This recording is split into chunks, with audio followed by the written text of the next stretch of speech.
Vou fazer uma pergunta para o senhor. Deus se engana? Não. Quando eu tinha 12 anos, quando Jesus me batizou com o Espírito Santo, a minha mãe, ela sempre foi mulher de oração também. Então, mamãe nos levava para o círculo de oração. Não tinha círculo de oração de criança, era círculo de oração de adulto. Sabe aqui em Natal, a congregação do Farol de antigamente?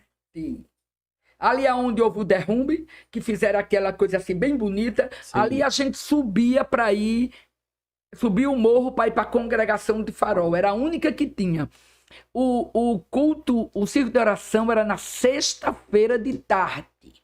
Então a gente ia a pé, eu morava na Praia do Meio, ia caminhando, não ia de ônibus não, ia caminhando até a praia de Areia Preta, subia a ladeira, 2 horas da tarde, ia para o círculo de oração. Numa tarde dessa, 12 para 13 anos, Jesus falou comigo diretamente na igreja.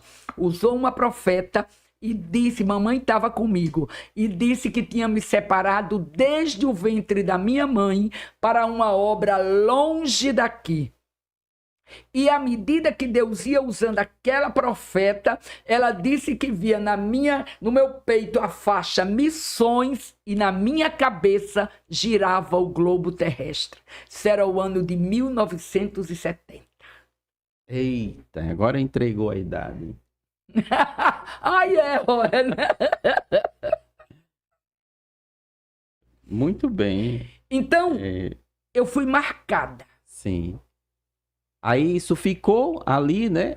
A senhora vai crescendo, tanto crescendo como ser humano, como crescendo na obra de Deus, né? No trabalho do Senhor.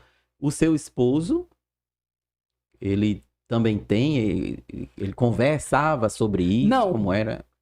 Uma vez, num dos momentos no namoro, eu me lembro que Anchieta olhou para mim uma noite, não sei o que estávamos conversando, olhou para mim e me fez uma pergunta assim muito, muito direta. Ele disse, você tem uma chamada para a obra missionária? Eu respondi a ele, tenho sim. Ele disse, eu não devia ter me metido com você. É uma história, irmão. Eu vou escrever um livro para esse povo. Saber o que é o chamado de Deus. Deus não se engana. Já pensou? É uma aventura, minha vida.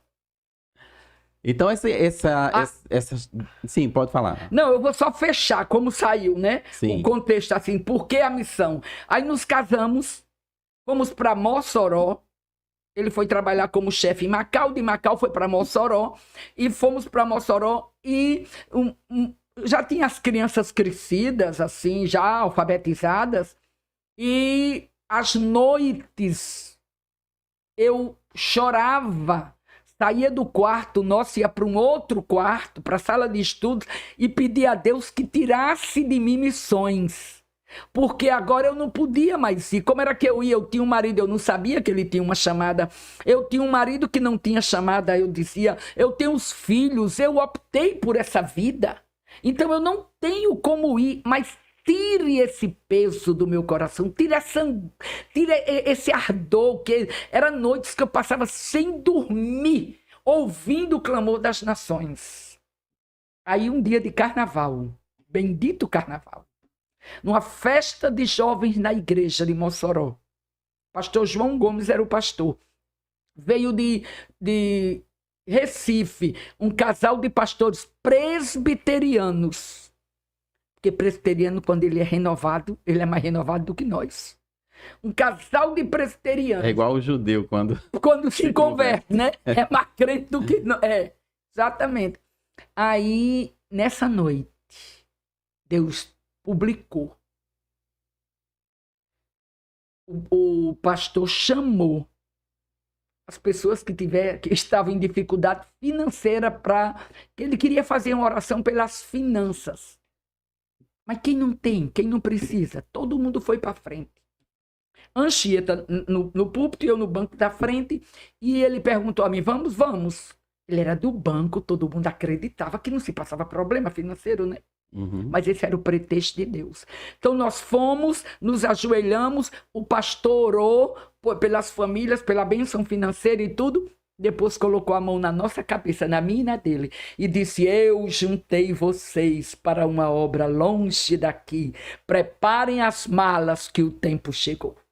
Pronto. Agora pergunte, quantos anos passamos preparando as malas? Desse dia Sim, até o dia de até o sair. dia de sair. Quantos anos? 10 anos. Uma das coisas com respeito à liderança, não entregue a neófito. A recomendação de Paulo, quando vai dar as características do obreiro, é que não seja neófito. Não é assim, professor? Isso. Por quê? Porque quando você chega lá no campo missionário, o que você enfrenta não é brincadeira. E você só tem Deus e Deus. Então, quando Deus disse, arrume as malas, e passamos 10 anos, é porque a coisa era chumbo grosso quando chegasse lá. Esse arrumar as malas era preparar-se mesmo. Pronto. Preparar-se, cortar as amarras. Sabe? Matar o eu. Decidir. As pessoas dizem que Deus não sonha porque Deus não dorme. Mas decidir viver o propósito de Deus. Sabe? Dizer não ao seu eu.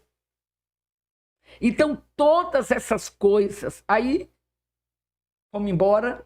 E aí começou outro episódio, né? É interessante porque o seu chamado ele já era, né, ali um chamado específico para missões transculturais, né?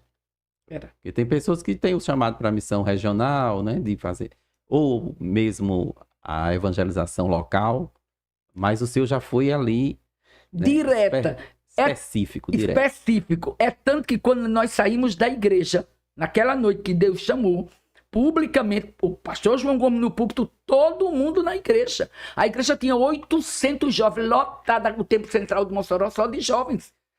E o pessoal dizia, vai deixar o banco, vai embora para a missão, vai sofrer. Não tem essa história, né? Isso não tem nada a ver. Sofrer, você sofre em todo canto. Aí, Ancheta calada, entramos no carro calado, não disse uma palavra. Chegamos em casa, deitou-se, ninguém disse uma palavra, não se comentou nada. No outro dia de manhã, bem cedo, ele disse, dos meus pecados me lembro agora. No ano de 74, pregando na igreja de Ebenezer, solteirinho, nem lhe conhecia, Deus disse, tenho-lhe chamado para uma obra longe daqui. Olha aí, ele tinha o chamado também. Ele tinha. Então por isso que deu certo. Está respondida a sua pergunta. Pronto. Se Deus se engana? Pois não. é. Gente, prestem atenção. Deus não se engana. Agora, não vá por emoção que não dá certo. Mas no chamado de Deus, arrume as malas e vá embora no nome de Jesus que dá certo.